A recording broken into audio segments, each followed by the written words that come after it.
High, কেমন আছো সবাই? আজকের লাঞ্চে চিকেন হচ্ছে, দেশি মুরগি। দেখো, ভাত হয়েছে, করলা ভাজা হয়েছে, ওল সিদ্ধ হয়েছে। এখন আমি চিকেন করব।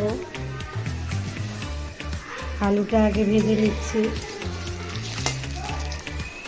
দেখো, আলুটা ব্রাউন করে ভাজা হয়ে গেছে। এবার এটাকে একটা একটা করে আমি তুলে নেব। তোলা হয়ে গেছে। এরপর আমি দিয়ে দেব দুটো শুকনো লঙ্কা, কাঁচা লঙ্কা, তেজপাতা। কত ফুটছে দেখতেই পাচ্ছ। এটা পেঁয়াজ দিয়ে দেবো।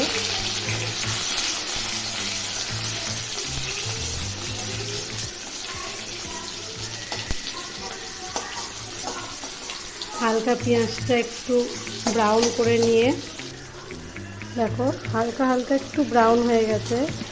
এরপর চিকেনটা দিয়ে দেবো।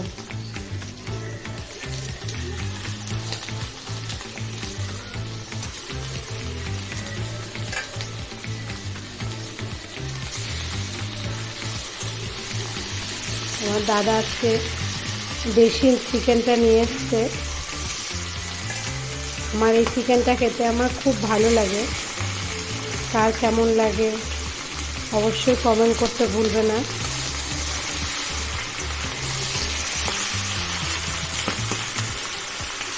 এরপর সম্পূর্ণ পেঁয়াজটা দিয়ে দিচ্ছি। একটা কেটে রাখা টমেটো দিচ্ছি। এরপরে একটা একটা করে মশলাগুলো দিয়ে দেবো। দিয়ে দিলাম আদা রসুনের পেস্ট। এরপর দিয়ে দিলাম স্বাদ মতো লবণ, হলুদ। এরপর দিয়ে দিচ্ছি হচ্ছে জিরের গুঁড়ো। এবার দিয়ে দিচ্ছি ধনে গুঁড়ো। এবার নেড়ে নিচ্ছি। দেখো,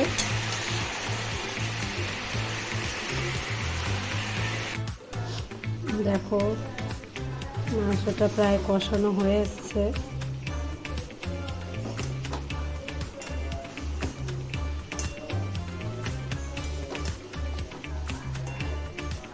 সবাই বলবে কেমন হয়েছে, বা তোমরা যদি কেউ কোনো নতুন রেসিপিতে রান্না করো অবশ্যই আমাকে জানাবে। আমার নতুনভাবে চিকেন করতে খুব ভালো লাগে। এরপর আমি আলুগুলো দিয়ে দেব।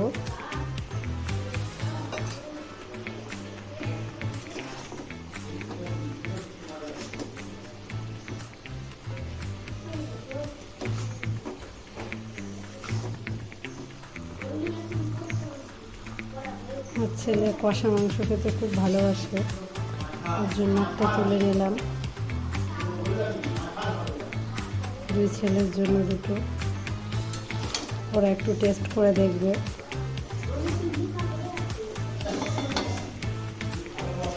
প্রায় হয়ে এসছে। এবার একটু জল দিয়ে দেব। দেখো, জল দিয়ে দিলাম। সবাই দেশি মুরগিটা একটু ঝোল ঝোল খেতেই পছন্দ করে, ওই জন্য একটু বেশি করে জল দিয়ে দিলাম। নেড়ে নিচ্ছি।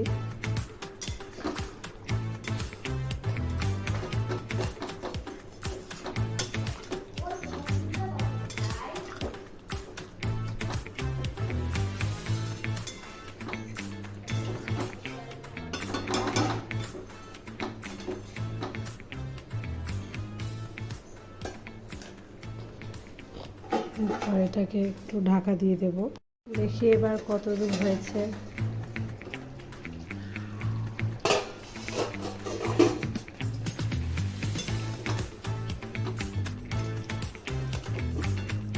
কালারটা তো সুন্দর এসছে।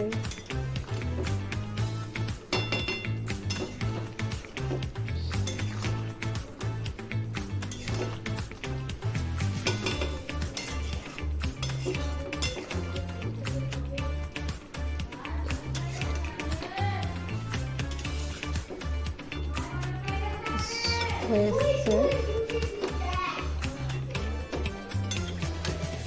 আমি যেহেতু দেশি চিকেনটা একটু ঝোল ঝোল পছন্দ করি, ওই জন্য আমি ঝোলা ঝোলা রেখেছি।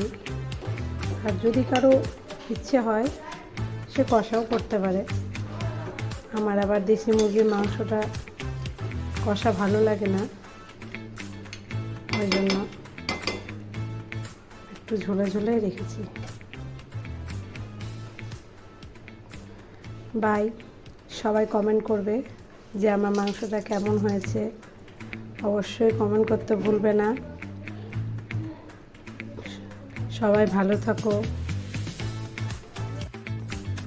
পারলে ফলো এবং শেয়ার করে দিও। আমার ইউটিউবেও একটা চ্যানেল আছে, আমি এই ভিডিওগুলো ইউটিউবেও ছাড়ি, মৌসুমী ঘোষ বলে। যদি পারো সেখানেও একটু সাবস্ক্রাইব করে দিও। বাই সবাইকে।